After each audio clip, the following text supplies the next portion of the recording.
Hello friends, welcome to freedom world. ഇന്ന് നിങ്ങളോട് ഞാൻ പറയാൻ പോകുന്നത് നമ്മുടെ കേരളത്തിലേക്ക് എങ്ങനെയാണ് ഇസ്ലാം അല്ലെങ്കിൽ മുസ്ലിം കടന്നു വന്നത് എന്നാണ്. അപ്പോൾ നമുക്ക് എന്തായാലും വീഡിയോയിലേക്ക് പോകാം.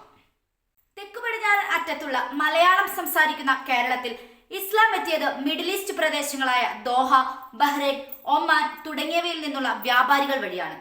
ഈ ഇന്ത്യൻ തീരത്തിന് പടിഞ്ഞാറ് ഏഷ്യയുമായും മിഡിൽ ഈസ്റ്റുമായും ഇസ്ലാം മതം ഉത്ഭവത്തിന് മുമ്പ് മുതലേ നിലനിൽക്കുന്ന പുരാതന വാണിജ്യ ബന്ധങ്ങളുണ്ട്. വടക്കൻ കേരളത്തിലെ മുസ്ലിം സമുദായത്തെ പൊതുവെ മാപ്പിള എന്ന് വിളിക്കപ്പെടുന്നു. കേരളത്തിലെ മുസ്ലിം ജനസംഖ്യ ഉൾപ്പെടുന്ന അനേകം വിഭാഗങ്ങളിൽ ഒരു പ്രധാന വിഭാഗമാണ് മാപ്പിളമാർ. ചില പണ്ഡിതരുടെ അഭിപ്രായത്തിൽ മാപ്പിളമാർ ദക്ഷിണേഷ്യയിലെ ഏറ്റവും പുരാതനമായ മുസ്ലിം സമുദായങ്ങളിൽ ഒന്നാണ്. മാപ്പിള എന്ന പദം മലയാളി മുസ്ലിങ്ങളെ പൊതുവിൽ സൂചിപ്പിക്കുന്നതായാണ് ചില പഠനങ്ങൾ വ്യക്തമാക്കുന്നത്.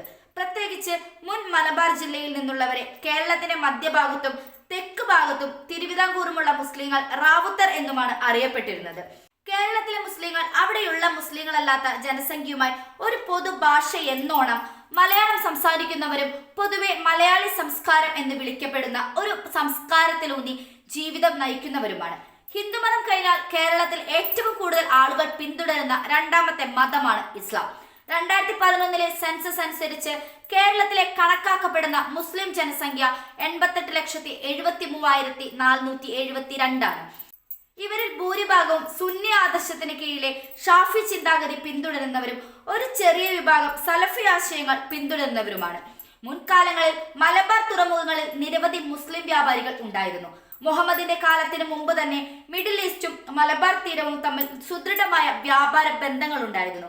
മലബാർ തീരത്ത് ഇസ്ലാമിന്റെ പ്രാരംഭ സാന്നിധ്യം തെളിയിക്കുന്ന പുരാതന മുസ്ലിം ശവകുടീരങ്ങൾ, മധ്യകാല പള്ളികളിലെ അക്ഷര ലിഖിതങ്ങൾ, അപൂർവ അറബ് നാണയ ശേഖരങ്ങൾ എന്നിവ ഇതിന് തെളിവായി നിലകൊള്ളുന്നു.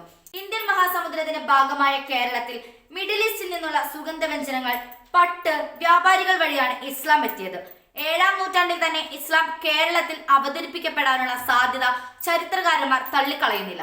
ഇസ്ലാമിക ചരിത്രത്തിലെ ഒരു ശ്രദ്ധേയ സംഭവമായി കണക്കാക്കപ്പെടുന്നത് ചേരമാൻ പെരുമാൾ താജുദ്ദീൻ എന്ന ഹിന്ദു രാജാവിന്റെ അറേബ്യയിലേക്കുള്ള യാത്രയും ഇസ്ലാമിലേക്കുള്ള മതപരിവർത്തനവും ചെയ്യപ്പെടലുമാണ്. ഈ വീഡിയോ നിങ്ങൾക്ക് ഇഷ്ടമായെങ്കിൽ ലൈക്ക് ചെയ്യുക. അതുപോലെ നിങ്ങളുടെ അഭിപ്രായങ്ങളും നിർദ്ദേശങ്ങളും കമന്റ് ബോക്സിൽ ടൈപ്പ് ചെയ്യുക. Thanks for watching.